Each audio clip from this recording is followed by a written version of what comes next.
Now, people in Israel are also trying to get their lives back. One day after the ceasefire agreement was struck between Hamas and Israel, residents of hard-hit border towns in southern Israel ventured out of bomb shelters to head back to their homes.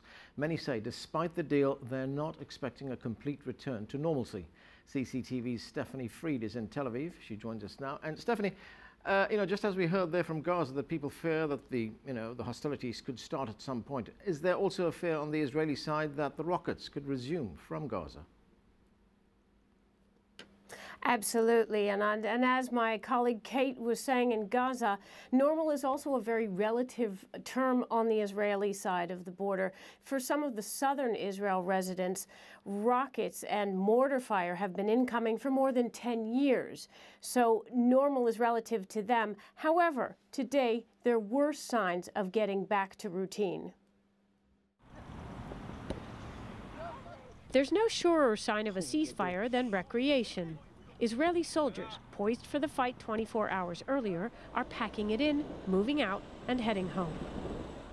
The current ceasefire agreement looks a lot like the deal Israel and Gaza struck 4 years ago following Israel's cast-led invasion into the Gaza Strip, which is why residents of hard-hit border towns are angry. They should have gone in and cleaned up terrorists, not innocents and children, because they don't deserve it. That's what I think. But international pressure to avoid an escalation and upcoming election primaries pushed Israel's prime minister towards an Egypt-US UN brokered deal. Voters in frontline towns, who account for a majority of the prime minister's constituency, say he'll pay for this truce. Bibi, this time is getting nothing from me. Nothing. They made a big mistake. Bibi Netanyahu made a big mistake. In another week, we're in the same mess. Some say the operation was a waste of energy. After all the trouble of calling up 60,000 soldiers, what was the point? Others are glad to be going home. Now, not all troops are going home. The Chief of Staff announced that there will be some troops staying in place in this tentative 72-hour post-ceasefire period. Also, residents of the South schools are going to be closed. This is for ongoing now beyond the week marker, and residents are being told or cautioned to stay within sprinting distance of their bomb shelters. Stephanie, we had a few people there in your report who were saying that they're not very happy with this truce, that it was, well, too little too early, I guess.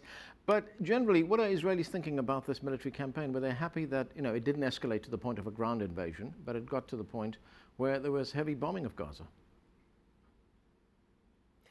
There's a great debate on that. And again, talking to people in the South, they're not happy. They're very unhappy with the fact that there was not a ground invasion. When pressed to the wall, asking them, well, how far should this have gone?